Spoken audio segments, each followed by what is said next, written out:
ආයිබෝ අද කතා කරමු පර්ස්පෙක්ටිව් ගැන මොකක්ද කියලා. වීඩියෝ එක පටන් ගන්න කලින් මම ඔයගොල්ලන්ට කියනවා subscribe කරන්න, comment කරන්න, like කරන්න කියලා. හරි. අපි එනවා වීඩියෝ එකට. ඔයාලා මෙතන පේනවා perspectives තුනක් 1 point 2 point 3 point. 1 point කියන්නේ එක vanishing point එකයි. 2 point කියන්නේ vanishing point දෙකයි. 3 point කියන්නේ vanishing point තුනයි. ඔයාලා මෙතන පේනවා vanishing point එකක් කියන්නේ මොකක්ද කියලා. vanishing point එකක් කියන්නේ රේඛා ඔක්කොම ටික ගිහිල්ලා නවතින තැන. ඒ කියන්නේ අපි ගත්තොත් අනන්තය වගේ දෙයක්. මේ තියෙන්නේ අපි ගත්තොත් පඩිපෙලක් වගේ දෙයක්. අපි කොහොමද බෙදාගන්නේ කියලා. ඒ කියන්නේ පඩිපෙලක පඩි ඊට පස්සේ අපි ගත්තොත් ඊට අමතරව ටයිල් කැට අපි කොහොමද ෆ්ලෝ ටයිල් එකක් අපි කොහොමද පර්ස්පෙක්ටිව් එකකදී බෙදන්නේ. ඒ වගේ දේත් අපි උතන මම ඔතන ඔයගලන්ට ඩීටේල් කරලා තියෙන්නේ.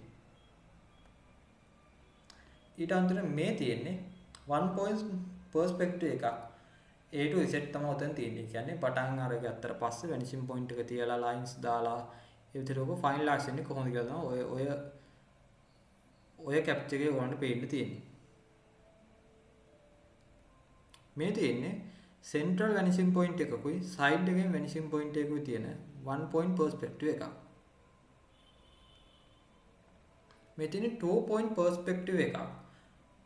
අඳින්නේ කොහොමද කියලා. ඔය තියෙන්නේ ඇත්තටම කියොත් 2 point perspective එකක්. ඔය තියෙන 2 point perspective එකක්. හැබැයි ඔක interior design එකක්. ඒ කියන්නේ ඕකේ තියෙන්නේ pantry එකකුයි dining area එකකුයි තමයි ඕකේ vanishing point එකේ යා capture කරගෙන තියෙන්නේ. කියන්නේ මේ full picture එක යා capture කරලා තියෙන pantry එකකුයි dining area එකකුයි තමයි ඕකේ perspective එකට යා තෝරගෙන තියෙන්නේ. ඕක 2 point perspective එකක්. ඔය තියෙන්නේ perspective එකක් අපි කොහොමද scale එකට අඳින්නේ කියලා. මේ තියෙන්නේ මම කලින් කිව්වා වගේ staircase එකක් අඳින්නේ කොහොමද? නැත්නම් පඩිපෙලක් අපි කොහොමද perspective එකට අඳින්නේ කියලා අපි ඕකේ detail කරලා ඔයගලන්ට පෙන්නලා තියෙන්නේ. මේ තියෙන්නේ 1 point perspective එකක්. ඉතින් 1 point perspective photo එකක්.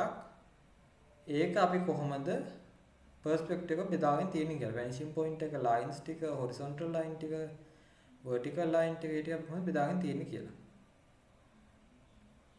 මෙතන 2 point perspective එකක්.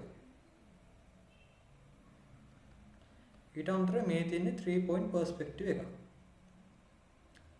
ඇත්තටම කියත් ඕගලන්ට ඔතෙන්දී මම ගොඩක් සරලව තමයි perspective එක කියලා දුන්නේ.